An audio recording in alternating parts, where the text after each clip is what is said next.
ভরসা করতে হবে আল্লাহর উপরে। আর বিপদ যত বড় পাহাড় সমান হয়ে আসুক, ধৈর্য অবলম্বন করতে হবে। ধৈর্য হচ্ছে মুমিনের সবচাইতে বড় গুণ। মুমিনের সবচাইতে বড় কোয়ালিটি কি? আমার বন্ধুগণ, কোরআনে কারিমে আল্লাহ রাব্বুল আলামিন গোটা বিশ্বের সমস্ত মুসলমানদের জন্য কোরআনে কারিমে আম্বিয়া আলাইহিস সালাম তাদের সবরের দৃষ্টান্তগুলি আল্লাহ নিজে তুলে ধরেছেন আমাদের ইবরতের জন্য, আমাদের শিখাবার জন্য, আমাদের সবক দেওয়ার জন্য। কোরআনে কারীম হযরত আইয়ুব আলাইহিস সালামের সবরের ঘটনা কোরআনে কারীম তুলে ধরেছে। হযরত আইয়ুব 18টি বছর পর্যন্ত রোগের মধ্যে পড়ে আছেন। এত অসুখ করেছে, এত রোগ, শরীর পচে গিয়েছে, গায়ে পোকা ধরেছে, দুর্গন্ধ হয়ে গিয়েছে, বিবিরা চলে গিয়েছে, ছেলে মেয়ে পাড়ার লোকেরা দূর দূর করে তাড়িয়ে দিয়েছে। এবার জঙ্গলের ভিতরে গিয়ে আশ্রয় নিয়েছেন। এমন অবস্থা হয়েছে, শরীর পচে পচে জিহ্বায় যখন পোকা ধরা শুরু করে দিল, হযরত আইয়ুব আলাইহিস সালাম তখন আল্লাহ রাব্বুল আলামিনের দরবারে এই প্রথমবারের মতো তিনি বললেন, রব্বুল আলামিন, আয় আল্লাহ তাআলা, সমস্ত শরীর জড়জড়া হয়ে গিয়েছে, গায়ে পোকা ধরেছে, আমি কোনো কথা বলি নাই, আমি খামোশ থেকে জিকির আজগার করতেছিলাম। আয় আল্লাহ, এখন দেখি আমার জিহ্বায় পোকা ধরেছে, পোকা ধরা শুরু হয়েছে। আমার জিহ্বাটায় পোকা তুমি দয়া করে দিও না, কারণ আমার জিহ্বায় যদি পোকা হয়ে যায় তাহলে তোমার মতো আল্লাহর জিকির আমি কি দিয়া করব? আমার জিহ্বাটা তুমি দয়া করে ভালো রাখো। কোরআনে কারীম বলছি, ওয়া আইয়ুবা ইয নাদা রাব্বাহু ইন আন্নী মাসসানিয়াদ দুররু ওয়া আনতা আরহামুর রাহিমিন।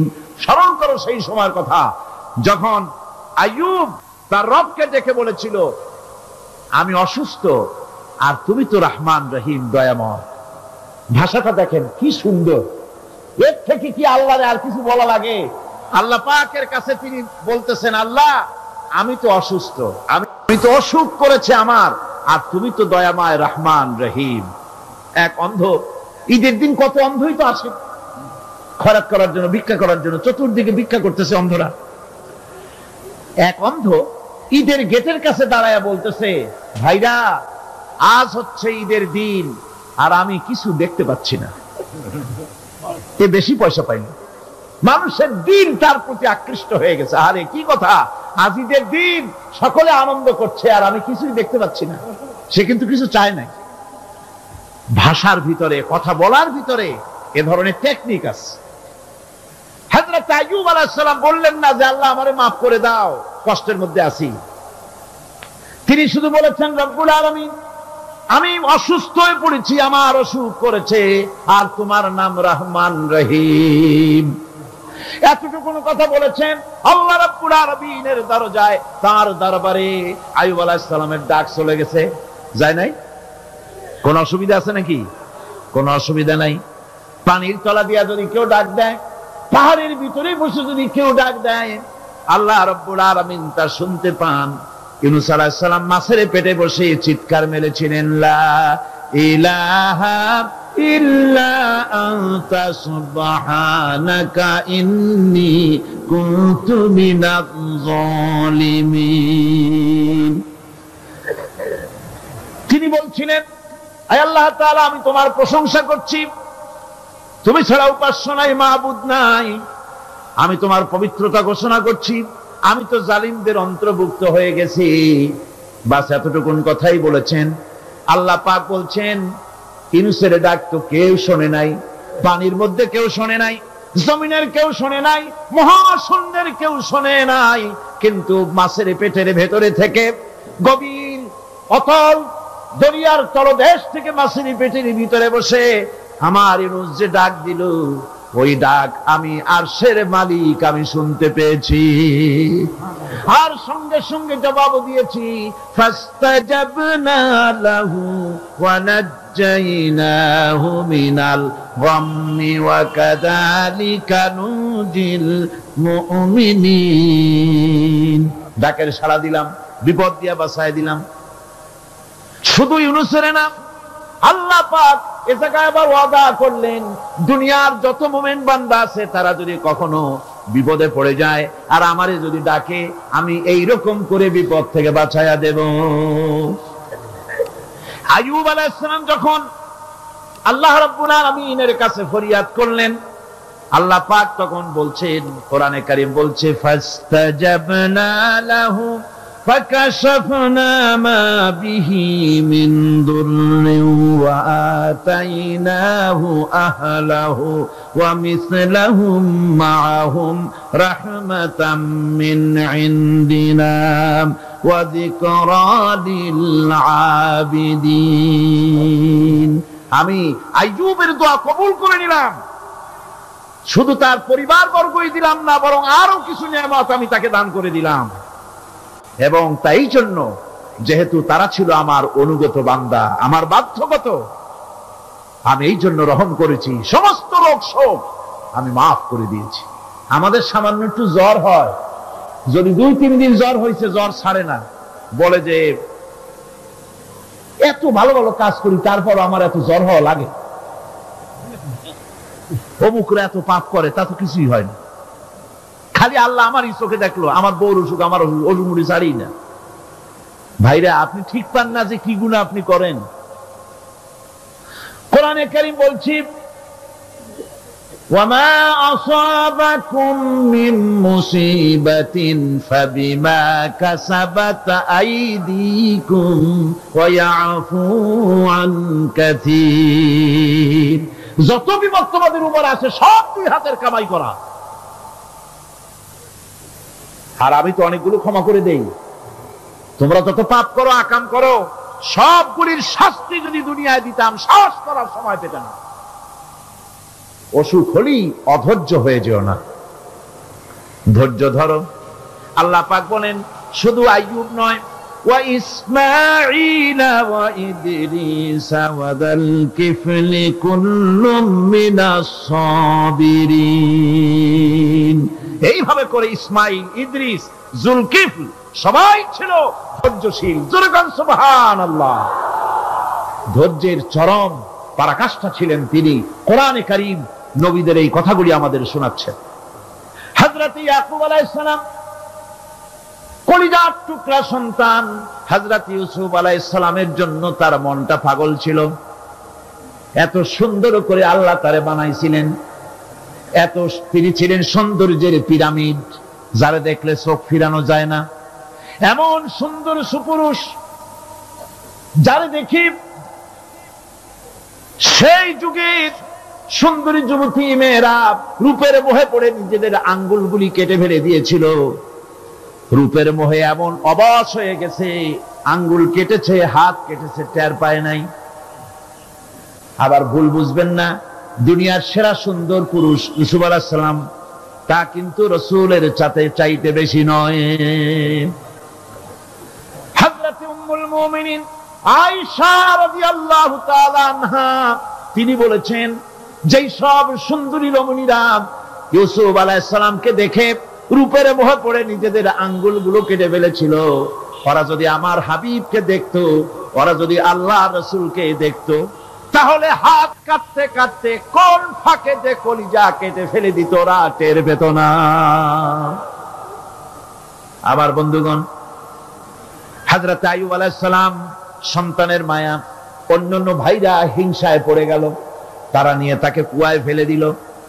সেখান থেকে তারা একটা ছাগল বা কোনো পশু জবাহ করে তার রক্ত মাখাইয়া জামায়ানে হাজির করে দিল। হযরত ইয়াকুব আলাইহিস সালামের সামনে যে তালে নিয়ে খেলা করতে গিয়েছিলাম, আমরা খেলায় লিপ্ত ছিলাম, বাগে খাইয়া ফেলাইছে। এগুলি কি গপ্প? এগুলি কি কোরআন? আল্লাহ পাক শোনাচ্ছেন, বিশ্ববাসীকে শোনাইছেন। সূরা ইউসুফের চাইতে এত সুন্দর উপাখ্যান গোটা পৃথিবীতে আর নাই। সুবহানাল্লাহ। অনেকে ইউসুফ জুলাইখার কিসসা খুব মজা করে পড়ে, ফুর্তি করে, প্রেমের গল্প পড়ে। এটা কোনো প্রেমের গল্প নয়। ইউসুফ আলাইহিস সালাম, জুলাইখা ইউসুফ আলাইহিস সালামের জন্য কাঁদতে কাঁদতে চোখ কানা হয়ে গেছে। এরপর ইউসুফ আলাইহিস সালাম জুলাইখারে পাওয়ার জন্য পাগল হয়ে গেছে। নাউজুবিল্লাহ, এটা হয়নি কখনো। তিনি আল্লাহর পয়গম্বর, আর আল্লাহ কেমনি তারে বাঁচিয়েছেন, যখন জুলাইখা ঘরের ভিতরে সুন্দর করে যৌন উন্মাদনামূলক চিত্র অঙ্কিত করে ঘরের মধ্যে আটকায় দিয়েছে, তালা লাগায় দিয়েছে, আর নিজে যৌন উদ্দীপক কাপড় চোপড় পরেছে না পরার মতোই। সে যুগের সুন্দরী মেয়ে জুলাইখা। তার কুপ্রবৃত্তিকে চরিতার্থ করার জন্য আহ্বান করা হয়েছে। হযরত ইউসুফ আলাইহিস সালাম লক্ষ্য করে দেখলেন এমন জায়গা, এখান থেকে পালাবার তো পথ নাই, দরজা বন্ধ করে দিয়েছে। তিনি শুধু তখন কেবলমাত্র আল্লাহ রব্বুল আলামিনকে ভয় করলেন। আল্লাহকে ভয় করে আল্লাহর নাম নিয়ে যখন তালাবদ্ধ দরজার দিকে দৌড় দিয়েছেন, আল্লাহ রব্বুল আলামিন আপন কুদরতে তালাগুলি খুলে দরজা তার জন্য উন্মুক্ত করে দিলেন। ইউসুফ আলাইহিস সালামকে থালায় দিয়ে এভাবে করে কাপড় এনে দিল তার সামনে, রক্তমাখা কাপড় পেয়ে হযরত ইয়াকুব আলাইহিস সালাম সন্তানদের মুখে কাহিনী শুনে তিনি কি বললেন? কোরআনে কারীম তা কোট করেছে। তিনি চিক দিলেন না, ফাল দিলেন না, ফিট হয়ে পড়লেন না। তিনি বললেন, কলিজার টুকরা সন্তান তার মরার খবর শুনেছেন। তিনি বললেন কি? ফাসাবরুন জামিলুন ওয়াল্লাহুল মুস্তাআনু আলা মা তাসিফুন। আমি উত্তম সবর অবলম্বন করব। তোমরা যে কাহিনী রচনা করেছো এর বেলায় আমি আল্লাহর কাছে সাহায্য চাই। আমি উত্তম সবর অবলম্বন করব। আমার ভাইয়েরা, 11 ভাই মনে করেছিল ইউসুফ আলাইহিস সালামকে মরণ কুয়ায় ফালাই দিছি। তারা তো ঠিক পায় নাই এটা মরণ কুয়া না, এটা হচ্ছে একটা সুড়ঙ্গ, যাকে ইংরেজিতে বলে টানেল। এটা এমন একটা সুড়ঙ্গ, ওরা মনে করেছে মরণ কুয়া, কিন্তু আল্লাহ রাব্বুল আলামিন এই কুয়াতে এমন বানালেন, ওরা একদিকে ফালাই দিল মরণ কুয়ায়, এই কুয়ার আরেক মুখ দিয়া আল্লাহ রাব্বুল আলামিন ইউসুফ আলাইহিস সালামকে নিয়ে মিশরের সিংহাসনে বসায়া দিলেন। এটা মরণ কুয়া নয়, এটা রাজ সিংহাসনে বসার সুড়ঙ্গ পথ। ইউসুফ আলাইহিস সালাম আজ প্রেসিডেন্ট, সুবহানাল্লাহ, প্রেসিডেন্ট হয়ে বসে আছেন। ওদিকে কেনানে অভাব লেগে গেছে, সেখানকার মানুষেরা সাহায্য নিতে এসেছে, ওই 11 ভাইও আসছে। হযরত ইউসুফ আলাইহিস সালাম দেখেই চিনে ফেলেছে, ওরা কিন্তু তখনও ঠিক পায় নাই। হযরত ইউসুফ আলাইহিস সালাম চিনে ফেলেছেন। এখন কি করা উচিত? সবগুলাকে ঠ্যাং উপরের দিকে উঠাইয়া তারপরে সমানে ধোলাই দেওয়াই তো স্বাভাবিক ছিল, আমাদের মতো মানুষ হইলে, ঠিক কিনা? ঠিক তো বলবেনি, অভ্যাস তো এটাই। হযরত ইউসুফ আলাইহিস সালাম তাদের সামনে পরিচয় দিলেন। তারা যখন বুঝতে পারলো, লজ্জায় তাদের মাথা হেট হয়ে গেল। হযরত, তারা এক তো লজ্জা, আর 2 নম্বরের ভয়, জান নিয়া কেনানে কেউ ফিরে যেতে পারবো না। এখন অবস্থা হয়েছে যে জীবনই যায় নাকি এখানে। হযরত ইউসুফ আলাইহিস সালাম ভাইদের এই করুণ দুরবস্থা বুঝতে পারলেন, বুঝে চরম ধৈর্য ধরে তিনি কি বললেন? তিনি বললেন, লা তাসরিবা আলাইকুমুল ইয়াউম। ও ভাইরা, তোমাদের বিরুদ্ধে আমার কোনো ক্ষোভ নাই, দুঃখ নাই, বিদ্বেষ নাই, হিংসা নাই, আল্লাহর রাস্তে মাফ করে দিলাম। সুবহানাল্লাহ। এর নাম পয়গম্বর। এর নাম কি? পয়গম্বর। কিসের লেনিন, কিসের মার্কস? জওয়ানেরা, ভুল পথে মানুষ চলেছিল, আলহামদুলিল্লাহ আল্লাহ এগুলারে ডাস্টবিনে ফেলাই দিছে। কারণ আলহামদুলিল্লাহ, আলহামদুলিল্লাহ। পয়গম্বর কারে বলে? কারে বলে পয়গম্বর? কি চরিত্র! রাসূল করিম সাল্লাল্লাহু আলাইহি ওয়াসাল্লাম তাকে একজন সাহাবী বলছিলেন, হুজুর বলছেন এই কামটা করলা না কেন? সাহাবী বললেন, হুজুর আপনি যদি চোখের ইশারায় বলতেন মুখ দিয়ে না কইয়া, তাও তো আমি কামটা করে ফেলতাম, আমি তো বুঝি নাই। হুজুর বললেন, চোখের ঠারে ঠারে কাজ করা নবুয়তের শান নয়। আল ওয়াদুহু ওয়াস সারাহা, নবীরা যা করেন তা ডাইরেক্ট, কোনো বক্রতা নাই, স্পষ্ট কথা। আমার ভাইরা, হযরত ইউসুফ আলাইহিস সালাম বিনিয়ামিনকে কাছে নিয়ে পরিচয় দিলেন তার ভাইদের সামনে। কোরআনে কারীম বলছে, ক্বালা আনা ইউসুফ ওয়া হাদা আখি قد من الله علينا إنه من يتقي ويصبر فإن الله لا يضيع أجر المحسنين। আমি ইউসুফ আর এই হচ্ছে আমার ভাই। আল্লাহ আমাদের উপর ইহসান করেছেন। প্রকৃতপক্ষে যারা আল্লাহকে ভয় করে এবং সবর ইখতিয়ার করে, আল্লাহ এভাবে তাদেরকে তাদের আমলকে নিষ্ফল হতে দেন না। আমার এই জামাটা নিয়ে যাও। হযরত ইয়াকুব আলাইহিস সালাম কলিজার টুকরা সন্তান ইউসুফ আলাইহিস সালামের বিরহ যন্ত্রণায় ছেলেকে কতদিন দেখে না, কাঁদতে কাঁদতে চোখ দুটো অন্ধ হয়ে গেছে। মিশর থেকে কেনানের দিকে জামা রওনা হয়েছে। কোথায় মিশর, কোথায় কেনান? জামা যখন রওনা হয়ে গেছে, হযরত ইয়াকুব বলতেছেন, আমি যেন আমার ইউসুফের গন্ধ নাকে পেতেছি। জামা চলে এলো, চোখের উপরে রাখলেন, আল্লাহ রাব্বুল আলামিন তাকে চক্ষুষ্মান বানায়া দিলেন। ভাইরা আমার, পয়গম্বরেরা সবর করে গোটা দুনিয়ার মানুষের সামনে দৃষ্টান্ত সেট করেছেন সবর কারে কয়। আমার ভাইরা, হযরত ইব্রাহিম আলাইহিস সালামের কথা আল্লাহ পাক কোরআনে কারীমে বলছেন সবর কারে কয়। দেখো, শেখো সবর কারে কয়। আল্লাহ পাক বললেন, ইব্রাহিম তোমার বিবি আর তোমার নবজাতক এই সন্তানকে রেখে আসো মক্কা নগরীতে। তিনি চলে গেলেন। সেখানে ঘর নাই, বাড়ি নাই, কিচ্ছু নাই, চতুর্দিকে ধুধু বালু আর মরুভূমি। হযরতে হাজরা বলছেন, ইব্রাহিম সামান্য পানি আর খাবার দিয়া আমার সন্তান শুদ্ধ এখানে রেখে যেতেছো, আমি কি অপরাধ করেছি? কোনো জবাব নাই। দুইবার তিনবার বলার পরে হাজরা বলছেন, ইব্রাহিম গো, তবে কি আমার আল্লাহর হুকুম মতো আমারে রেখে যাচ্ছ নাকি? হযরত ইব্রাহিম আকাশের দিকে আঙ্গুল উঁচু করলেন। কথা বলবেন, বাক শক্তি বেরোচ্ছে না। 80 বছর বয়সের সময় একটা বাচ্চা আল্লাহ তারে দিচ্ছেন। আর এমন বাচ্চা, পয়গম্বরের ছেলে, কি সুন্দর চেহারা, মরুভূমির উপরে ফালাই দিয়ে রওনা হয়ে যাচ্ছেন। মুখ দিয়া কথা সরছে না, আকাশের দিকে দেখালেন। হযরত হাজরা বুঝতে পারলেন। হযরত হাজরা বলেন, ইব্রাহিম কোনো চিন্তা নাই, নিশ্চিন্ত মনে বাড়ি ফিরে যাও।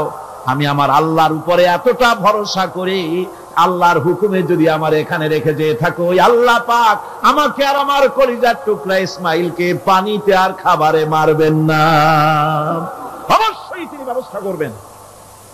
ব্যবস্থা হয়ে গেল। হযরত ইসমাইল বড় হয়ে গেলেন। আল্লাহ পাক অর্ডার করলেন, জবাহ করো ছেলেকে। হযরত ইব্রাহিম আলাইহিস সালাম যখন জবাহের প্রস্তাব করলেন, হযরত ইসমাইল তা আপত্তি করতেন, বাবাজি আমার মায়ের আর আমাকে বাচ্চা অবস্থায় ফেলে গেলেন, খাবার দেন নাই, পরার দেন নাই, বছরের পর বছর আমাদের এখানে কাটলো, দেখতেও আসেন নাই, আজ আসছেন জবাহ দিতে। এটা কেমন কথা? কি ধরনের বাপ আপনি? এরকম বলছে নাকি? এরকম বলছে? হযরত ইব্রাহিম আলাইহিস সালাম প্রস্তাবটা কিভাবে পারলেন? আল্লাহ পাক কোরআনে কারীমে দৃষ্টান্ত রেখে দিয়েছেন। আল্লাহ পাক বলছেন, হযরত ইব্রাহিম ছেলেকে বললেন, ইয়া বুনাইয়া, হে আমার কলিজার টুকরা লাডলা, হে আমার কলিজার টুকরা সন্তান, ইন্নী আরা ফিল মানাম আন্নী আযবাহুক, আমি স্বপ্নে দেখছি আমি যেন তোমাকে জবাহ করতেছি। ফানজুর মাযা তারা, তোমার রায় কি বলো? আমি তো স্বপ্নে দেখছি যে আমি তোমার জবাহ করতেছি, এখন তোমার রায় কি, তোমার মত কি? হযরত ইসমাঈল আলাইহিস সালাম শুনিয়া দিলেন দৌড়, নাকি না?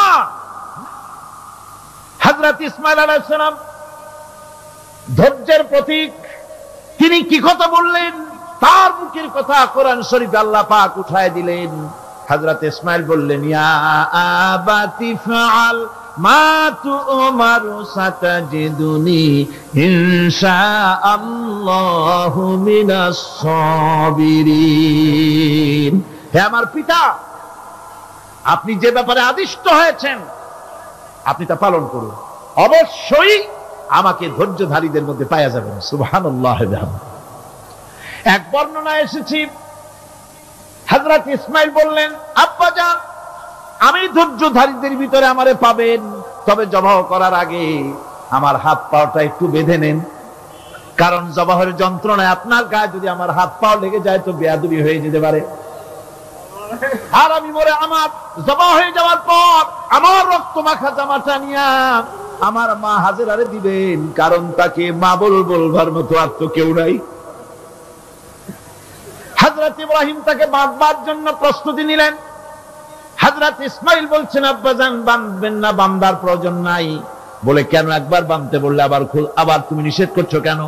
ছেলে বলছেন, আব্বাজান বাঁধবো না এই জন্যে, হয়তো কিয়ামতেই প্রশ্ন উঠতে পারে যে আল্লাহর হুকুমে রাজি ছিল না বলে হাত পা বাঁধা জবাহ করছে। আমি এই সুযোগ দিব না, আপনি জবাহ করেন, আমি এতটুকু নড়াচড়া করব না। ধৈর্যের চরম প্রতীক হযরতে ইসমাঈল আলাইহিস সালাম দেখাই দিয়েছেন ধৈর্য কারে কয়। আমার বন্ধুগণ, এই পৃথিবীর সবচাইতে ধৈর্যের বড় প্রতীক হতেছেন ইমামুল মুরসালিন, আশরাফুল আম্বিয়া, সাইয়্যিদুল মুরসালিন জনাবে মুহাম্মাদুর রাসূলুল্লাহ সাল্লাল্লাহু আলাইহি ওয়াসাল্লাম। আমার বন্ধুগণ, সবচাইতে বড় ধৈর্যের প্রতীক তিনি। কাউকে একটা গালি দেন নাই জীবনে, কাউকে ঠাট্টা করেন নাই, কাউকে মারেন নাই, কারো মনে দুঃখ দেন নাই। তিনি দুঃখ পেয়েছেন, তিনি কাউকে দুঃখ দেন নাই। তিনি কষ্ট পেয়েছেন, কাউকে কষ্ট দেন নাই। আমার ভাইয়েরা, তায়েফের ময়দান, আমার নিজের চোখে তায়েফে যেদিন আমি তায়েফ দেখলাম, আমি তায়েফে ঢুকেছি, জীবনে কোনোদিন যাই নাই। রমজান মোবারকে আমি সেখানে গেলাম, আমাকে বসার জন্য তারা নিয়ে যাবে। আমি বললাম আগে বসবো না, আমারে আগে নিয়ে যাও, আমার নবীকে কোন জায়গায় ওরা মেরেছিল সেই জায়গাটা দেখাও। তায়েফের সেই গলিতে যখন আমি গিয়েছি, দুই দিকে পাহাড় দাঁড়ানো, তায়েফের লোক আমার সাথে ছিল, তারা বলল এই জায়গাটা প্রথম যেখানে চতুর্দিক থেকে নবীজিকে পাথর মারছিল আর আল্লাহর নবী বেহুশ হয়ে পড়ে গিয়েছিলেন। 3টা দিন না খাওয়া, হযরতে খাদিজা নাই, আবু তালিব নাই, মক্কায় জায়গা নাই পা রাখার। নবীজি 3টা দিন ঘুরলেন। নেতারা বলল, তুমি যদি নবী হবে তো এতিম হলে কেন? আল্লাহ নবী বানাবার জন্য কি একটা ধনী মানুষ পায় না? তোমার মতো এতিম আর গরিবের নবী বানাইলো কেন? আল্লাহ নবী 3 দিন পর যখন দেখলেন কেউ দাওয়াত শোনে না, কেউ মানে না, কেউ গ্রহণ করে না, তখন তিনি নেতাদের অনুরোধ করলেন, ঠিক আছে দাওয়াত তো কবুল করল না, তবে একটা কাজ করো, অন্তত আমি যে তায়েফে আসছিলাম এই খবরটা মক্কায় দিও না, ওরা আরো অত্যাচার বাড়ায় দেবে। এই কাফিরগুলি খবর তো মক্কায় পাঠালো, আর সমস্ত যুবকদেরকে লেলিয়ে দিল। যুবকেরা চতুর্দিকে দাঁড়াইছে, রাসূলকে পাথর মারা শুরু করে দিল। আমি যখন রেল লাইনের থেকে হাঁটি, যখন রেল লাইন কোন সময় দেখি, রেলের পাথরগুলি, রেল লাইনের পাথরগুলি দেখলেই আমার মাথায় যেন কেন তায়েফের কথা মনে এসে যায়। আরে মানুষের গায়ে পাথর মারলে কি অবস্থার সৃষ্টি হয়? পাথর নূরের শরীর, রহমতের শরীর, কিটি কিটি রক্ত ঝরছে। নবীজিকে জোর করে উঠাইয়া জবরদস্তি করে হাঁটার জন্য তারা ধাক্কা মারতেছে। আবার কিছুদিন গিয়ে নবীজি আবার বেহুশ হয়ে পড়েছেন, এইখান থেকে আবার উঠাইছে, আবার ধাক্কা মারতেছে। 3 নম্বরের আর একটা জায়গা আছে যেখানে ভাঙ্গা একটা মসজিদ। তায়েফের লোকেরা আমাকে বলল এই জায়গাটা হলো শেষ জায়গা যেখানে রাসূল করিম 3য়-বারের মতো বেহুশ হয়েছিলেন, এখানেই হুজুরের রক্ত ঝরেছে বেশি। 2 রাকাত নামাজ পড়লাম, সিজদায় পড়ে এমন কান্না কাঁদলাম আল্লাহর কাছে। নবীজি যখন হুশ এসেছে, হযরতে জিবরাইল বলেন, ইয়া রাসূলুল্লাহ, আপনার এই কষ্ট দেখে ফেরেশতারা কাঁদতেছে, আপনিও অনুমতি দিয়ে দেন, এই দুই পাহাড়কে মিলাইয়া সমস্ত তায়েফবাসী কাফেরগুলি মাটির সাথে মিশাইয়া দেই। নবীজি বললেন, জিবরাইল, আমি যদি হুকুম করি আর আমার হুকুম মতো যদি এই কাম করো, একটা কাফেরও যদি না বাঁচে তাহলে কার মুখে পৌঁছাবো লা ইলাহা ইল্লাল্লাহু মুহাম্মাদুর রাসূলুল্লাহ। আমার ভাইরা, হুজুর সাল্লাল্লাহু আলাইহি ওয়াসাল্লাম উঠে বসলেন। এমন সময় হযরতে যায়েদ শরীরের রক্তগুলি মুছে দিতেছেন। হুজুর সাল্লাল্লাহু আলাইহি ওয়াসাল্লাম বসে দুইখানা হাত উত্তোলন করলেন। নবীজির চোখ থেকে পানি গড়ায় পড়তেছে। আরে কেউ নাই, আল্লাহ ছাড়া কেউ নাই সাহায্য করার।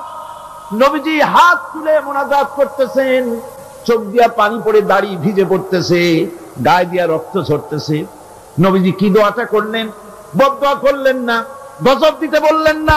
নবীজি দোয়া করলেন, রব্বুল আলামিন, এই তায়েফের লোকেরা আজকে আমার সাথে যে ব্যবহারটা করেছে, ওরা বোঝে নাই যে আমি তোমার নবী, ওরা বোঝে নাই যে আমি তোমার রাসূল, না বুঝে আবার উপরে যে অত্যাচারটা করলো, আল্লাহ তুমি এই জন্য রাগ করে এই তায়েফে তুমি গজব দিও না। আল্লাহ পাক পরবর্তী সময় হুজুরকে স্মরণ করাই দিলেন, ওয়া মা আরসালনাকা ইল্লা রাহমাতাল লিল আলামিন। ও নবী, আপনি হচ্ছেন আমার সমস্ত সৃষ্টি জগতের জন্য আপনি আমার রহমত, আমার গোটা বিশ্বের জন্য আপনার, আমার সৃষ্টি জগতের জন্য আপনি আমার করুণা। একটা লোক রাসূলের এই কষ্ট দেখে বাগান থেকে এক গ্লাস আঙ্গুরের শরবত এনে হাজির করেছে। এত কষ্টের পর 3 দিনের না খাওয়া আঙ্গুরের একটা শরবত পাইয়া হুজুর খুব খুশি হলেন। শরবত গ্লাস পান করে হুজুর বলছেন, তোমার নাম না আত্তাস? তিনি বলছেন, হ্যাঁ হুজুর, আমার নাম আত্তাস। তোমার বাড়ি না ইউনূস আলাইহিস সালামের গ্রামে? বলে, হ্যাঁ আমার বাড়ি সেই গ্রামে। তা আপনি কি করে জানলেন আমার নাম আত্তাস আর আমার বাড়ি ইউনূস আলাইহিস সালামের গ্রামে? আপনি জানলেন কি করে? হুজুর বললেন, আমি নবী, হযরত ইউনূস নবী, একজন নবীর খবর আর একজন নবীর কাছে থাকে। রাসূল করিম সাল্লাল্লাহু আলাইহি ওয়াসাল্লাম সবর ইখতিয়ার করেছিলেন, ধৈর্য অবলম্বন করেছিলেন, আর আল্লাহ পাক তাকে নির্দেশ করেছেন, সবর করো। ওয়াত্তাবি' মা ইউহা ইলাইকা ওয়াসবির হাত্তা ইয়াহকুমাল্লাহ। তুমি কেবল সেই জিনিসের অনুসরণ করো যা আমি তোমার প্রতি অবতীর্ণ করেছি।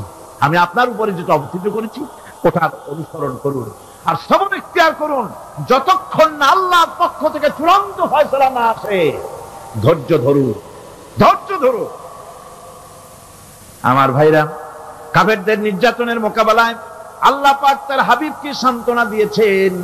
যখন কাফেররা নির্যাতন করতেছে, হারে হযরতে বেলাল নির্যাতিত, হযরতে সুমাইয়া নির্যাতিতা, হযরতে খাব্বাব, হযরতে খুবাইব, হযরতে আম্মার রিদওয়ানুল্লাহি তাআলা আলাইহিম আজমাইন, এত মার হতেছে। হযরতে ওমর হযরতে খাব্বাব রাদিয়াল্লাহু তাআলা আনহুকে খোলা গায়ে দেখে বলছিলেন, খাব্বাব রে, তোমার পিঠে এত গর্ত কেন? এত গর্তওয়ালা পিঠ তো আমি মানুষের দেখি নাই, এত চিকুন কোমরওয়ালা মানুষও তো দেখি নাই। তিনি বলেছেন, ওমর তুমি কি ভুলে গেছো? ইসলাম কবুল করার অপরাধী কাফির বেঈমানেরা আগুন জ্বালায়া আংটা আগুনের উপরে আমাকে চিৎ করে শোয়াছে। আমি যেন নড়াচড়া করতে না পারি সেজন্য আমার বুকের উপরে পাথর চাপা দিয়ে রেখেছিল। গায়ের চর্বি আর রক্ত গলে গলে পড়ে আগুন নিবেছে, আর আগুন গোশত পুড়ে যে পিঠের মধ্যে প্রবেশ করেছিল আজও পর্যন্ত পিঠের সেই গর্ত সেরে যায় নাই। এভাবে অত্যাচার হচ্ছিল সাহাবীদের উপর। আল্লাহ রাব্বুল আলামিন তার হাবিবকে সান্ত্বনা দিলেন, ওয়াসবির ওয়া মা সাবরুকা ইল্লা বিল্লাহি ওয়া লা তাহজান আলাইহিম ওয়া লা তাকু ফি যায়কিম মিম্মা ইয়ামকুরুন। হে রাসূল, সবরের সাথে কাজ করতে থাকুন। আপনার এই সবরের তৌফিক তো আল্লাহই দিয়েছেন, আর ওদের সমস্ত ষড়যন্ত্র, ওদের অপকৌশলে আপনি দুঃখিত হবেন না, চিন্তা করবেন না, ভারাক্রান্ত হবেন না।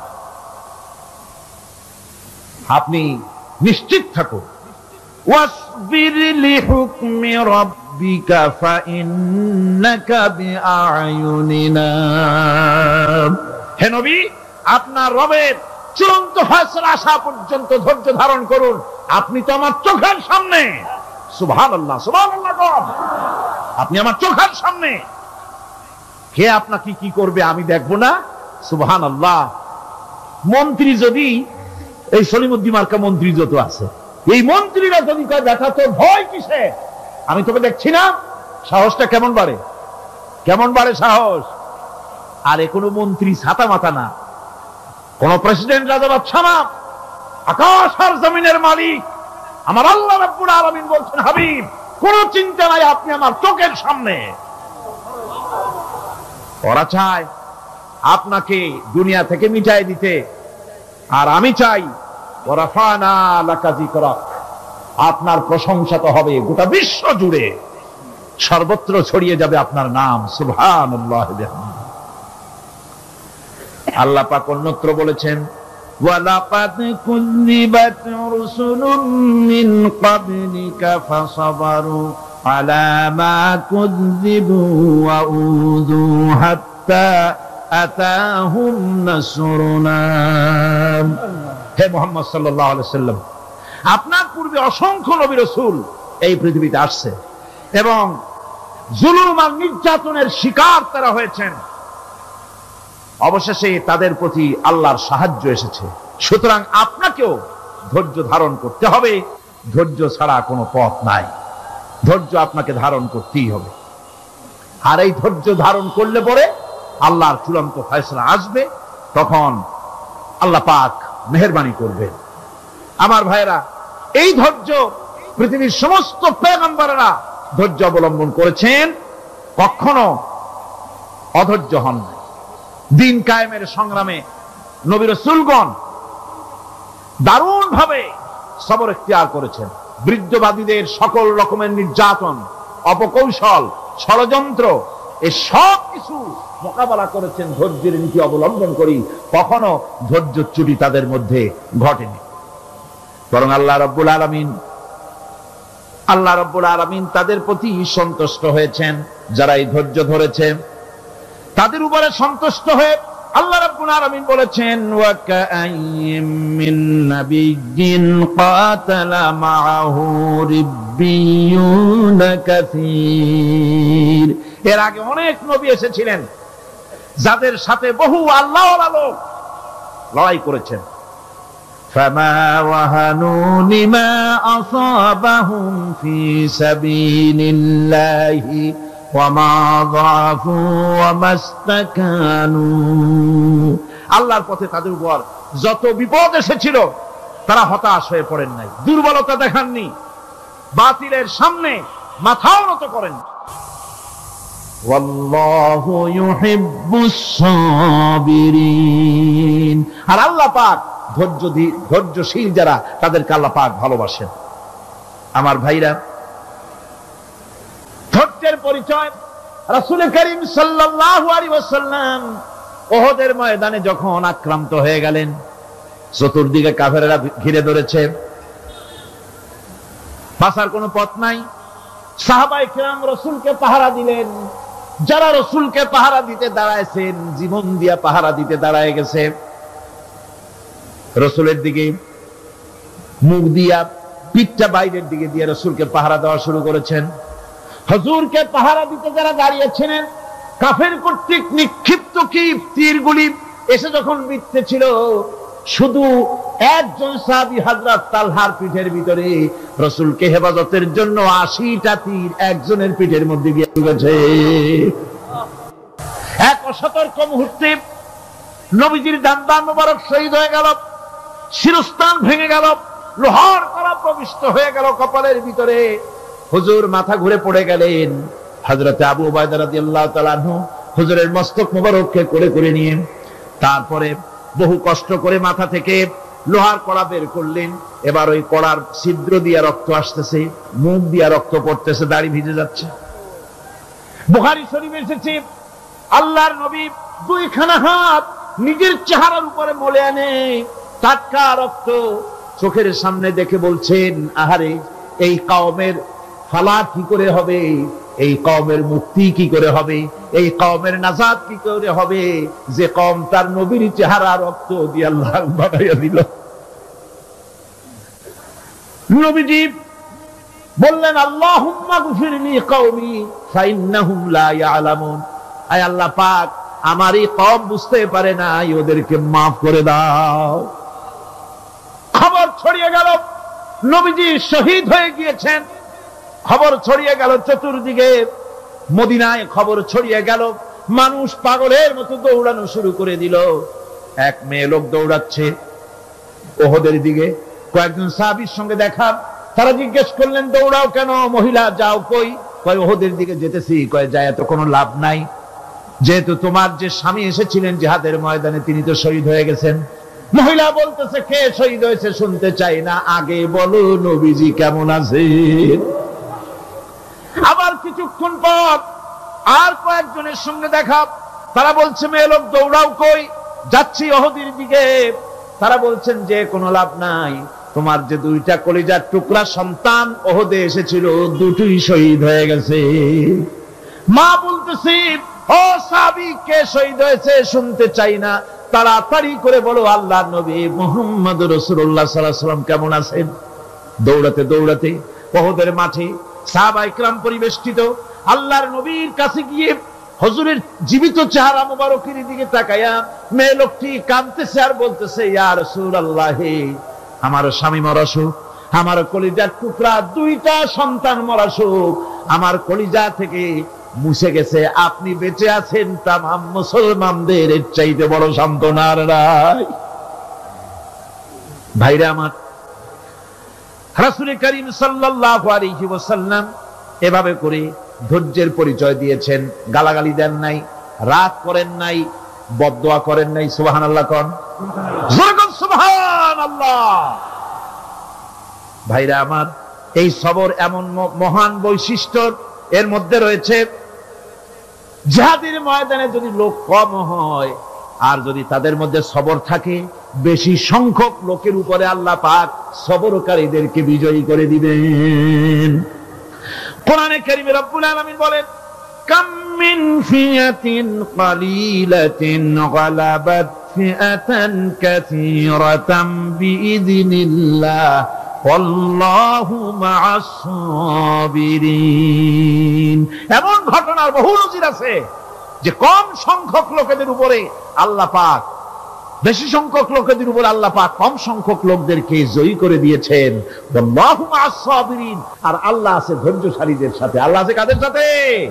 দেখেন না বদরের কামটা, বদরের ময়দান, 313 জন মুসলমান, অস্ত্রপাতি নাই, সামান্য সামান্য অস্ত্র, আর কাফেরেরা এসছে হাজারেরও বেশি। আমার বন্ধুগণ, ধৈর্য কত বড় কাম দিল, ধৈর্য ধারণ করেছেন তারা, আল্লাহর উপরে ভরসা করেছেন। আল্লাহ রাব্বুল আলামিন অস্ত্রের কাজ কি দিয়া করায় দিলেন। একজন সাহাবী এসে বলছেন, হুজুর জিহাদের ময়দান, ইসলামের প্রথম জিহাদ, আমার কাছে তো অস্ত্র নাই, মেহেরবানি করে একটা অস্ত্র আমারে দেন, আমি লাফায় পড়ি জিহাদের মধ্যে। হুজুর বলেন, অস্ত্র তো আমার কাছে নাই, দিবটা কি? সাহাবী বলছেন, হুজুর অস্ত্র না থাকে যা পারেন তাই দেন, আপনার হাত দিয়ে যা দিবেন আমি দাঁড়ায় থাকতে পারবো না, জিহাদে আমাকে শরীক হতেই হবে। নবীজি কাছে পেলেন একখানা শুকনা খেজুরের ডাল, খেজুরের ডালখানা তুলে সাহাবীর হাতে তুলে দিলেন। সাহাবী বলেন, রাসূলের হাতের দেওয়া শুকনা খেজুরের ডালটা নিয়ে আমি যখন কাফেরদের ভিড়ের মধ্যে ঝাঁপায় পড়ে যখন শুকনা খেজুরের ডাল দিয়ে আঘাত দিলাম, তখন ধারালো তরবারি দিয়ে আঘাত করলে যে কাম হয়, শুকনা খেজুরের ডালের আঘাতে কাফের দ্বিখণ্ডিত হয়ে জমিনে পড়ে গেল। ভাইরা আমার, আল্লাহ রাব্বুল আলামিন সবর যারা করে, সংখ্যা যদি কম হয়, আল্লাহ পাক তাদেরকে বিজয়ী করে দেবেন, এই ওয়াদা আল্লাহ রাব্বুল আলামিন করেছেন। এই সবরের গুণ ছাড়া জান্নাতেও প্রবেশ করা যাবে না, সবর যদি না থাকে বেহেশতে যাওয়া যাবে না। ভালো করে মনে রাখেন, আল্লাহ পাক বলছেন, আম্মা হাসিবতুম আন তাদখুলুল জান্নাতা ওয়া লাম্মা ইয়া'লামিল্লাহুল্লাযীনা জাহাদু মিনকুম ওয়া ইয়া'লামাস সাবিরিন। তোমরা কি মনে করেছো এমনি বেহেশতে চলে যাবা? এটা কি মামু বাড়ির আবদার নাকি? এমনি বেহেশতে চলে যাবা। অথচ আল্লাহ রাব্বুল আলামিন এখনো দেখেন নেননি যে তোমাদের মধ্যে কারা জিহাদ করতে প্রস্তুত, কারা তোমাদের মধ্যে জিহাদ করে জান দেওয়ার জন্য প্রস্তুত, আর কারা ধৈর্যধারী, এটা তো আল্লাহ এখনো দেখে নেন নাই। সুতরাং হক এবং বাতিলের সংগ্রামে লিপ্ত হতে হবে। আল্লাহ দেখতে চান কারা জীবন দিতে চায়। সুতরাং ইসলামী আন্দোলনে যারা শরীক হবে তাদের বিপদ এবং মুসিবত দিয়ে আল্লাহ রাব্বুল আলামিন তাদের সাহসিকতা এবং ধৈর্যের পরীক্ষা নিবেন। কোরআনে কারীম বলছে, وَلَنَبْلُوَنَّكُمْ حَتَّى نَعْلَمَ الْمُجَاهِدِينَ مِنكُمْ وَالصَّابِرِينَ وَنَبْلُوَ أَخْبَارَكُمْ।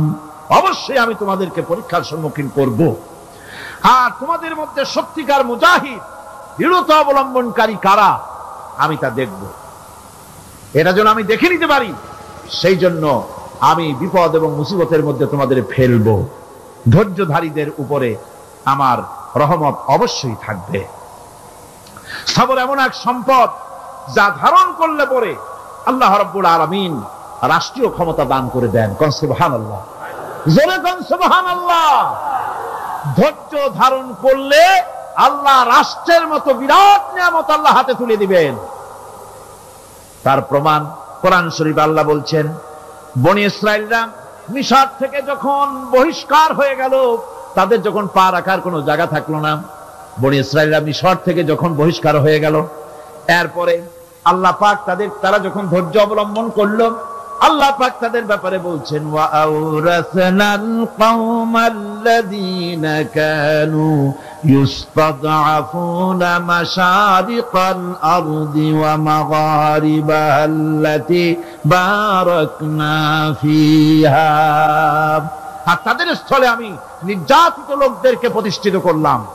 পশ্চিম এবং উত্তরের তাদেরকে আমি পশ্চিম এবং পূর্বের উত্তরাধিকারী তাদেরকে বানায় দিলাম।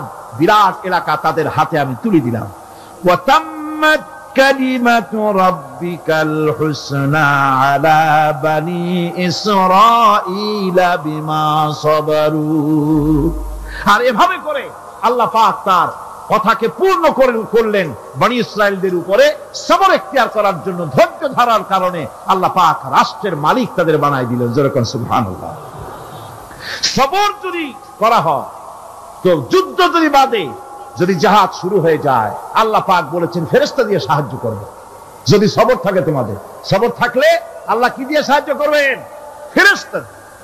কোরআনে কারীম বলছি, বালা ইন তাসবিরু ওয়া তাত্তাকু ওয়া ইয়াতুকুম মিন ফাওরিহিম হাযা ইউমদিদুকুম রাব্বুকুম বিখামসাতি আলাফিন মিনাল মালাইকাতি মুসাউমিমিন। হ্যাঁ, তোমরা যদি ধৈর্য অবলম্বন করো আর আল্লাহকে ভয় করে চলো, তাহলে এক্ষুনি আল্লাহ রাব্বুল আলামিন তোমাদের জন্য কাতারে কাতারে শৃঙ্খলাবদ্ধ ৫,০০০ ফেরেশতা দিয়ে তোমাদেরকে সাহায্য করবেন। সুবহানাল্লাহ। তোমাদেরকে ফেরেশতা দিয়ে সাহায্য করা হবে। তোমরা যদি সবর এখতিয়ার করো, তাহলে সংখ্যা যদি কম হয়, বেশি সংখ্যার উপরে জয়ী করে দেব। ইয়াকুম মিনকুম ২০ সাবিরুনা ইয়াগলিবু মিয়াতাইন। যদি তোমাদের ভিতরে ধৈর্যশীল ২০ জন হয়, আমি ২০০ কাফেরের বিরুদ্ধে তোমাদেরকে জয়ী করে দেব। সুবহানাল্লাহ। তোমরা যদি হও ধৈর্যশীল ২০ জন, ২০০ কাফেরের উপরে তোমরা জয়যুক্ত হয়ে যাবে। আর বিপদ আর মুসিবতে যারা ধৈর্য ধরে, তাদের জন্য আল্লাহর পক্ষ থেকে সুসংবাদ। সুসংবাদ কাদের জন্য? ধৈর্যধারীদের জন্য। কোরআনে কারীম বলছে, ওয়াবাশশিরিস সাবিরিনাল্লাযীনা ইযা আসাবাতহুম মুসিবাতুন ক্বালু ইন্না লিল্লাহি ওয়া ইন্না ইলাইহি রাজিউন। সুসংবাদ সেই সব ধৈর্যশালীদের জন্য যারা নাকি বিপদ এবং মুসিবতে আসলে যারা বলে, কি বলে? পড়েন আমার সাথে, ইন্না লিল্লাহি ওয়া ইন্না ইলাইহি রাজিউন। এটা শুধু আমাদের লোকেরা কেউ মরলে পড়ে, এটা শুধু মরার সময় নয়, বরং যে কোনো বিপদ আর মুসিবত এলে মোমেন বান্দা যারা তারা কি পড়বে? ইন্না লিল্লাহি ওয়া ইন্না ইলাইহি রাজিউন। নিশ্চয়ই নিশ্চয়ই আমরা আল্লাহর জন্য এবং আমাদের সকলকেই আল্লাহর কাছে ফিরে যেতে হবে, প্রত্যাবর্তিত হতে হবে। সবরকারীদের জন্য রয়েছে জান্নাতের সুউচ্চ সম্মানের জায়গা। জান্নাতীদের জান্নাতে সবচেয়ে সম্মানজনক জায়গা আল্লাহ রাব্বুল আলামিন ধৈর্যশালীদেরকে দান করবেন। কোরআনে কারীম বলছে, উলাইকা ইউজজাউনাল গুরফাতা বিমা সাবারু ওয়া ইউলাক্কাউনা ফিহা তাহিয়াতাও ওয়া সালামা। এরা হলো সেই সব লোক যাদেরকে প্রদান করা হবে বেহেশতের সুউচ্চ মঞ্জিল, কারণ তারা সবর ইখতিয়ার করেছিল, তারা সবর করছিল, এই জন্য বেহেশতের সবচেয়ে ভালো জায়গা তাদের দেওয়া হবে। কোন আলহামদুলিল্লাহ, জোরে কোন আলহামদুলিল্লাহ। এবং জান্নাতে সবরকারীদেরকে সম্বর্ধনা দেওয়া হবে, সম্বর্ধনা দেওয়া হবে। খালিদিনা ফিহা হাসুনাত মুস্তাকাররান ওয়া মুকামা। চিরদিন তারা জান্নাতের ভেতরে বসবাস করবে এবং কতই না সুন্দর, কতই না উত্তম জায়গা সবরকারীদের জন্য আল্লাহ বেহেশতের মধ্যে রেখে যাবেন। জান্নাতে প্রবেশ করার সাথে সাথে চতুর্দিক থেকে ফেরেশতারা ছুটে আসবে সবরকারীদের জন্য। ওয়াল মালাইকাতু ইয়াদখুলুনা আলাইহিম মিন কুল্লি বাব। চতুর্দিক থেকে ফেরেশতারা তাদেরকে ইস্তেকবাল করবে, কি বলবে? সালামুন আলাইকুম বিমা সাবারতুম ফানি'মা উকবাদ-দার। তোমাদের প্রতি শান্তি বর্ষিত হোক, কারণ তোমরা পৃথিবীতে সবর অবলম্বন করেছিল।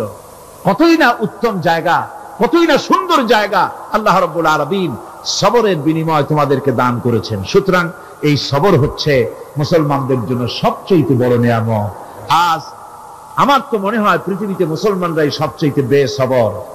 ট্রেনে যাবে, বসা নিয়ে বেসবর, টিকিট নিয়ে বেসবর, বাসের মধ্যে বেসবর, বাজারে যাবে বেসবর, স্কুলে যাবে বেসবর, যেখানে যান সব জায়গায় আমরা বেশি অধৈর্য, ঠিক কিনা কর? সামান্য সামান্য জিনিস নিয়ে ঝগড়া করা, মারামারি করা, এই হচ্ছে আমাদের ট্র্যাডিশন। ধৈর্য অবলম্বন করতে হবে জীবনের সকল ক্ষেত্রে, এই ধৈর্য আমাদেরকে রক্ষা করতে হবে। এই ধরনের ধৈর্য যদি আমরা অবলম্বন করতে পারি, তাহলে আল্লাহ পাক বলছেন, উলাইকাল্লাযীনা সাদাকু ওয়া উলাইকা হুমুল মুত্তাকুন। এরাই হলো ঈমানের দাবিতে সত্যবাদী। কোন আলহামদুলিল্লাহ। কারা কারা? না না, শুধু সবরকারী না, এই যে 10টা পয়েন্ট বলা হলো, কয়টা পয়েন্ট বলা হয়েছে? 10টি পয়েন্ট। সেই 10টি পয়েন্ট যারা পালন করবে এরা হলো ঈমানের দাবিতে সত্যবাদী, আর এরাই হচ্ছে প্রকৃতপক্ষের মুত্তাকি। আমরা মুত্তাকি বুঝি দাঁতে ছাতা, দাড়ি টাড়ি আশ্রয় না, জাব্বা জুব্বা গায়ে দিয়ে কোনো জায়গায় পড়ে থাকে, এটা বড় মুত্তাকি, খুব পরহেজগার। সালার শর্টকাট যদি পড়ে তাহলে তো আরো বড় পরহেজগার। জি, আর যদি কাপড় চোপড় মোটেও না থাকে তাহলে তো খাজা বাবা হয়ে গেল।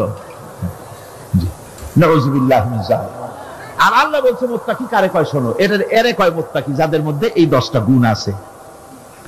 এই 10টি সত্য যদি সম্পাদন করতে পারি, যদি আমল করতে পারি, জীবন ধন্য হয়ে যাবে। সেই 10টি কথা আমি আবার আপনাদের স্মরণ পটে তুলে দিতে চাই, প্যাকেট করে পকেটে উঠাই দিতে চাই, যেন বাড়ি নিয়ে যেতে পারেন। 1 নম্বর হচ্ছে 10টি পয়েন্টের 1 নম্বর আল্লাহর প্রতি ঈমান। 1 নম্বরে আল্লাহর প্রতি ঈমান, 2 নম্বরে পরকালের প্রতি ঈমান, 3 নম্বরে ফেরেশতাদের উপর ঈমান, 4র্থ নম্বরে কিতাবের প্রতি ঈমান, 5ম নম্বরে নবীদের প্রতি ঈমান, 6ষ্ঠ নম্বরে সহায় সম্বলহীন নিকটবর্তী আত্মীয়, ইয়েতিম, মিসকিন, প্রবাসী, মুসাফির, সাহায্য প্রার্থী, এদেরকে মুক্ত করার জন্য এদেরকে সাহায্য প্রদান করা, 7 নম্বরে নামাজ প্রতিষ্ঠা করা, 8 নম্বরে যাকাত আদায় করা, 9 নম্বরে ওয়াদা পালন করা, 10 নম্বরে সবর এখতিয়ার করা। কয়টা হইল? এই 10টি কাজ যদি আমরা পালন করতে পারি, বিপদে মুসিবতে ধৈর্য ধারণ করতে পারি, যত মুসিবত আসুক, আসলে এগুলি কিছু না। মুসিবত আল্লাহ টেস্ট করবেন, মুসিবত দিয়া আল্লাহ টেস্ট করেন। দেখা যায় যে ওদের শক্তি খুব বেশি, চোখে আপনি দেখতে পারেন, কিন্তু আল্লাহ বলছেন ইন্না কায়দাশ শায়তানে কানা দাঈফা। বাতিলরা হলো শয়তান, বাতিলরা কি? আর ওদের চক্রান্ত আসলেই দুর্বল। এদের চক্রান্ত আসলে কি? দুর্বল। কাজেই এগুলিকে ভয় করা যাবে না। বিপদে মুসিবতে ধৈর্য ধারণ করে যদি অগ্রসর হওয়া যায়, তো আল্লাহ রাব্বুল আলামিন এই 10টি পয়েন্ট যদি আমল করা যায়, দুনিয়াও শান্তি পাবো, আখিরাতেও শান্তি পাবো। যত মুসিবত আসুক, বিপদ আসুক, ধৈর্যের সাথে মোকাবেলা করতে হবে। ধৈর্যের অর্থ কি? আমি আগেই বলেছি, ধৈর্যের অর্থ হচ্ছে অবিচলতা, দৃঢ়তা, বরদাস্ত করা, সহিষ্ণুতা, ধীরতা, স্থিরতা। ধৈর্যের অর্থ এটা নয় একজন একটা থাপ্পড় মারলো আর আপনি বলবেন যে বাবা ব্যথা পাইছো নাকি, তাহলে আরো একখান থাপ্পড় দিয়া দাঁত আমার সবগুলো ভালাই না। এর নাম ধৈর্য নয়।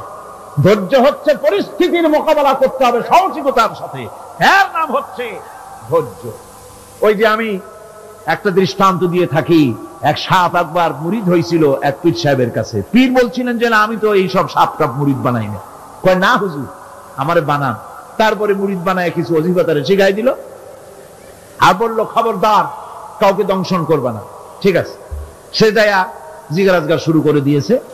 এর মধ্যে জমিনে রাখাল আসছে, ধান কাটছে, ধানগুলো নিবি কি করে, দড়ি দড়ি পাচ্ছে না। তো কি করা যায়, বানবে কি দিয়া? সন্ধ্যার পরে অন্ধকারে দেখে যে দড়ি একটা পড়ে আছে। ও যে কি দড়ি তা তো ওরা বুঝে নেই। ওইটারে নিয়ে ধান রে ফেসাইয়া লেজ দিয়ার মাথা দিয়ে এরকম করে বাসেটারে দিয়ে বাঁধছে। সাপ তখন বলতেছে হায় হায় রে, কেবল যে মুরিদ হইছি, তা না হলে তুই ঠিক পাইতি যে আমি কি ধরনের দড়ি। এরপরে নিয়ে বাড়ি নিয়ে ভালাই দিয়েছে, ওটারে খুলে সাপটার ঘাড় গেছে মুসকিয়া। বহুত কষ্ট করে হুজুরের বাড়ি গিয়ে হাজির, কয় যে হুজুর কি একখান জিকির শিখাইলেন, আমার তো ঘাটটার মুসকে শেষ। আশ্চর্য কথা, কত মানুষ মুরিদ হইলো, কত কিছু মুরিদ হইলো, কারো তো জিকির করলে ঘাড় মস্কে যাবে কেন, এটা কেমন কথা? কয় হুজুর ঘটনাই। আরে বেটা ঘটনা এইটা, তুই কি করছিলি? কয় যে আপনি যে নিষেধ করছেন দংশন করতে, আমি তো দংশন করতে পারিনি। আরে বেটা দংশন করতে নিষেধ করছিলাম, ফোঁস করতে তো নিষেধ করি নাই। পরে যখন দড়ি মনে করে হাত দিছিল, ফোঁস করে উঠতি, ওই রাখা লাভ দিয়া বন আর পার হইয়া দিল্লি চলে যেত। কাজী ধৈর্যের মানে শীত হয়ে পড়া না। ধৈর্য মানে অবিচলতা, দৃঢ়তা নিয়ে শক্তি সঞ্চয় করে আল্লাহর উপরে ভরসা করে বাতিলের বিরুদ্ধে ঝাঁপায় পড়তে হবে, বাতিল উৎখাত হতে বাধ্য হবে।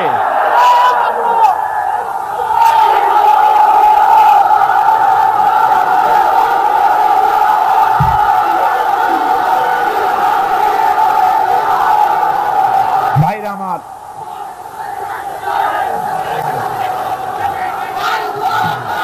সুতরাং আলহামদুলিল্লাহ আমরা কোরআনে কারিমের এই আয়াতে কারিমার আমরা যদ্দূর পারলাম আলোচনা করেছি। আল্লাহ পাক যেন এতে বরকত দেন। জোরে কোন আমিন, আরো জোরে কোন আমিন।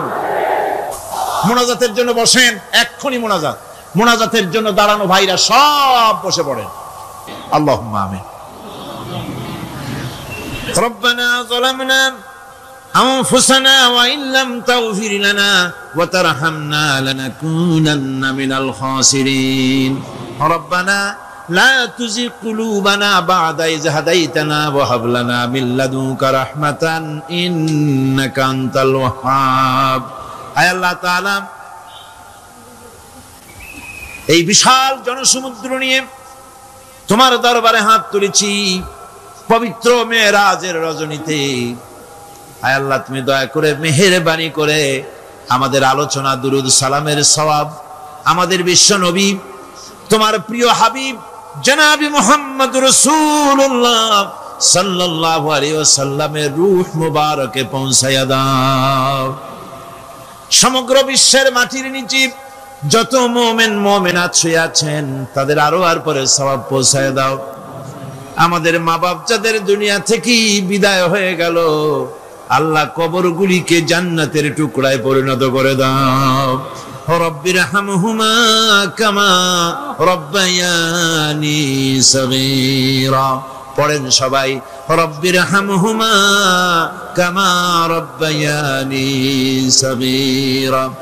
আয় আল্লাহ তাআলা, বহু মানুষ দোয়া চেয়েছি, কতজনের কত কষ্ট, কেউ হসপিটালে আছে, কারো অপারেশন হবে, কেউ বা মরে গেছে, কেউ বা মামলা মোকদ্দমায় আছে, কেউ বা পারিবারিক অশান্তিতে আছে।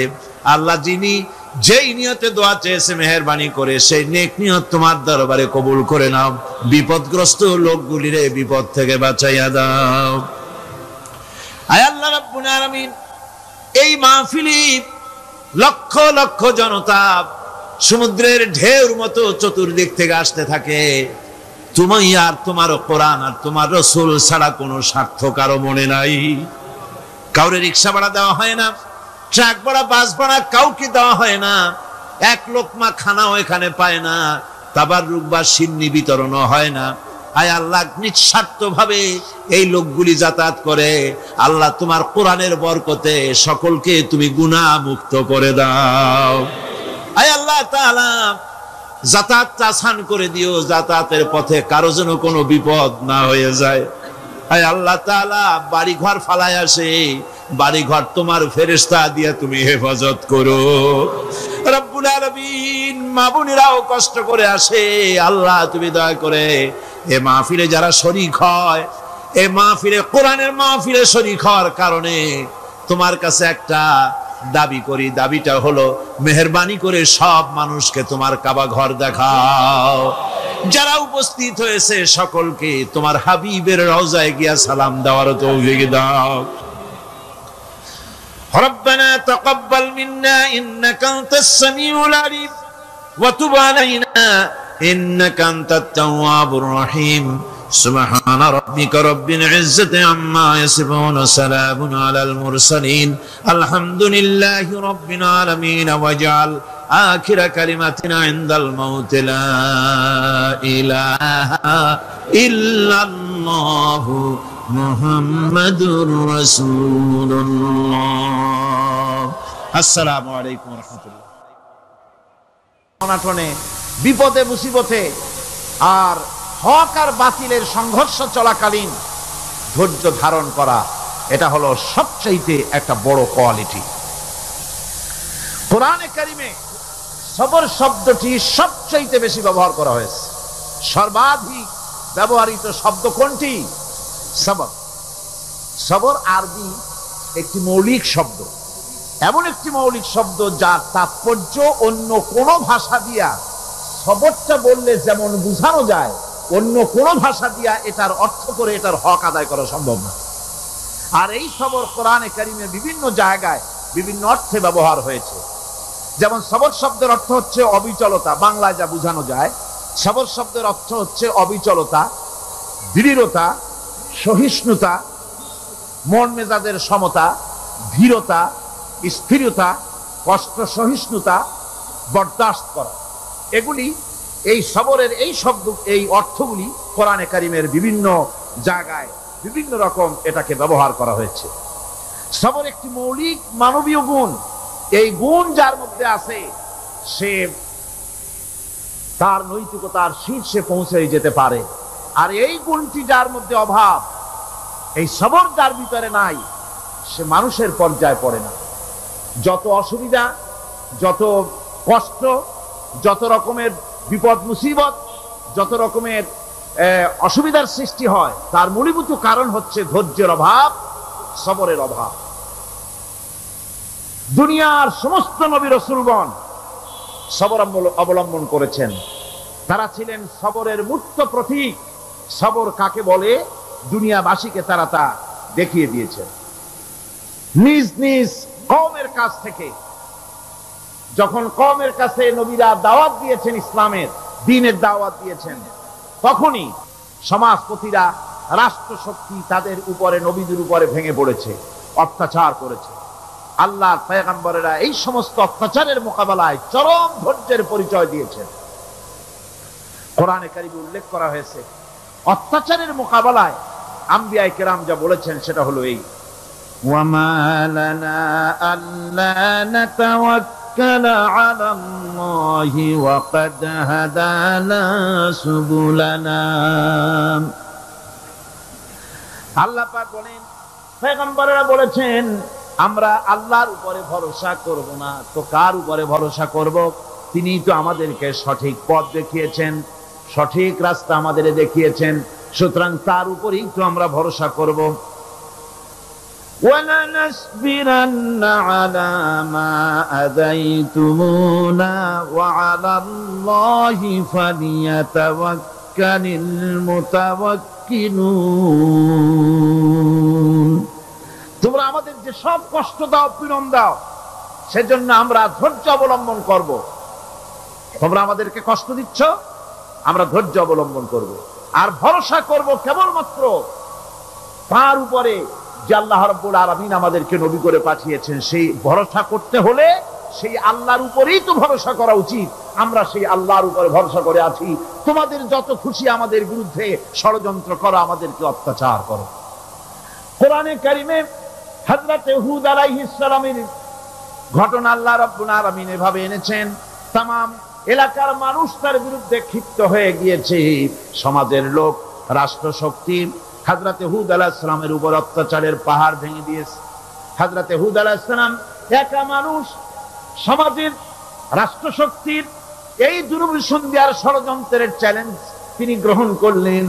আর তিনি বললেন, তিনি যেটা বললেন আল্লাহ পাক কোরআনে তা কোট করে দিলেন। দুনিয়ার সমস্ত ইসলামী আন্দোলনের কর্মীদের জন্য আল্লাহ পাক কোট করে দিলেন, সমস্ত মুমিনদের জন্য তা উল্লেখ করলেন। হুদ আলাইহিস সালাম তিনি জাতিকে বললেন, ফাকিদুনি জামিআন সুম্মা লা তুনদিরুন। তোমাদের যত ক্ষমতা আছে সমস্ত ক্ষমতা নিয়ে আমার বিরুদ্ধে তোমরা ষড়যন্ত্র করো, আর আমাকে এতটুকু অবকাশ দিও না। আমি সেই আল্লাহ রাব্বুল আলামিনের উপরে ভরসা করেছি, যার কুদরতি হাতের ভিতরে আমার জান, আর গোটা পৃথিবীর সমস্ত প্রাণীর জান যার কুদরতি হাতের মধ্যে। যার হাতের ভিতরে গোটা পৃথিবীর সমস্ত জান, সে আল্লাহর উপরে ভরসা করেছি। যা খুশি তোমরা আমার বিরুদ্ধে করতে পারো। সুবহানাল্লাহ। এটার নাম হলো ঈমান, এটার নাম সবর, এটার নাম ধৈর্য। এই ধৈর্য আসে ঈমানে কামেল হলে পরে এবং আল্লাহর উপরে পরিপূর্ণ বিশ্বাস হলে পরে। যদি কারো দিলের মধ্যে কথা বিশ্বাস থাকে যে আমার জন্য আল্লাহর পক্ষ থেকে যদি কোনো বুলেট নির্ধারণ করা থাকে, গোটা বিশ্ব যদি আমাকে পাহারা লাগায়, ওই বুলেট থেকে আমাকে বাঁচাইতে পারবে না।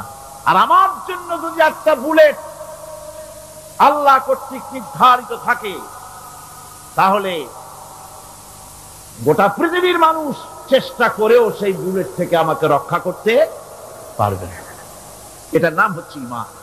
এই ঈমান যখন মানুষের মধ্যে সৃষ্টি হয়ে যায়, তখন সে বিপ্লবী শক্তিতে পরিণত হয়ে যায়। তার কাছে ভয় বলে কোনো জিনিস থাকে না, যেহেতু সে তো ভরসা করেছে এমন শক্তির কাছে যার চাইতে প্রচন্ড ক্ষমতা আকাশেও কারো নাই, জমিনেও। তিনি কে? জোরে চিল্লায় বলেন, তিনি কে? আমার বন্ধুগণ, রাসূল করিম সাল্লাল্লাহু আলাইহি ওয়াসাল্লাম হিজরতের রাতে সূর পাহাড়ের গাড়ে সওরের কাছে যখন চলে গেছেন, ফজরের রক্ত হয়ে হয়ে আসতেছে। হযরতে আবু বকর রাদিয়াল্লাহু তাআলা আনহু বলছেন, হে আল্লাহর রাসূল, এখন আর অগ্রসর হওয়া ঠিক হবে না, বেলা উঠে গেলে ধরা পড়ে যাব। এখানে গুহা আছে, ভিতরে প্রবেশ করি। হযরতে আবু বকর রাসূলের সম্মতি পেয়ে হযরতে আবু বকর রাদিয়াল্লাহু তাআলা আনহু বলছেন, ইয়া রাসূলুল্লাহ, পাহাড়িয়া গুহা, সাপ বিচ্ছু থাকতে পারে, আমাকে অনুমতি দেন, আমি আগে ভিতরে ঢুকে সাফ করে আপনাকে ডাকি। ভিতরটা সাফ করে তিনি ডাকলেন।